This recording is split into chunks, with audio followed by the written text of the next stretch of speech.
ខ្ញុំធ្លាប់យំដោយសារតែឡើងគីឡូខ្លាំងមានអ្នកធ្លាប់ជួបអារម្មណ៍បែបហ្នឹងអត់ខ្ញុំធ្លាប់ពេលដែលលោខោអាវដែលយើងធ្លាប់ពាក់បានលើកមកបានតែពាក់កណ្ដាលខ្លួនពាក់លេងចោះទៀតធ្វើឲ្យមានអារម្មណ៍មួយថាហេតុអីបានយើងបដ ாய் ខ្លួនឲ្យឡើងគីឡូដល់ថ្នាក់ហ្នឹងខ្ញុំក៏ធ្លាប់សម្រក់គីឡូខុសវិធីដោយការប្រអត់អាហារដូចគ្នាកាលហ្នឹងគឺអត់ហ៊ានញ៉ាំអីទេហើយអត់មានកម្លាំងធ្វើការទេវិលមុខទប់លេងឈ្នះគឺញ៉ាំច្រើនលើសដើមគោលដៅថាចង់ស្រក់គីឡូប៉ុន្តែពីមួយខែទៅមួយខែគឺឡើងរឹតតែច្រើនលើសដើមហើយខ្ញុំជឿថាកំពុងតែមានអ្នកដែលកំពុងតែសម្រក់គីឡូដោយការប្រអត់អាហារដូចគ្នាឈប់ធ្វើបាបខ្លួនឯងទៀតអ្នកនរគ្នាពេលដែលយើងធ្វើអញ្ចឹងធ្វើឲ្យយើងរឹតតែ stress ហើយរឹតតែឡើងគីឡូលើសដើម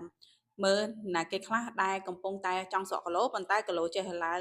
សាក comment នៅខាងក្រោមវីដេអូនេះឥឡូវនេះគឺខ្ញុំមានបើកវគ្គផ្លាស់ប្ដូររូបរាងតាមអនឡាញសម្រាប់អ្នកដែលគាត់មានគោលដៅចង់ស្រកប៉ុន្តែអត់សូវមានពេលចង់ផ្លាស់ប្ដូរការញ៉ាំបែបសាមញ្ញងាយៗអ្នកទាំងអស់គ្នាអាច comment នៅខាងក្រោមវីដេអូនេះក៏បានឬមួយក៏ឆាតចូលមកក្នុង page មកក៏បានដែរចាំខ្ញុំផ្ដល់ព័ត៌មានលម្អិតជូន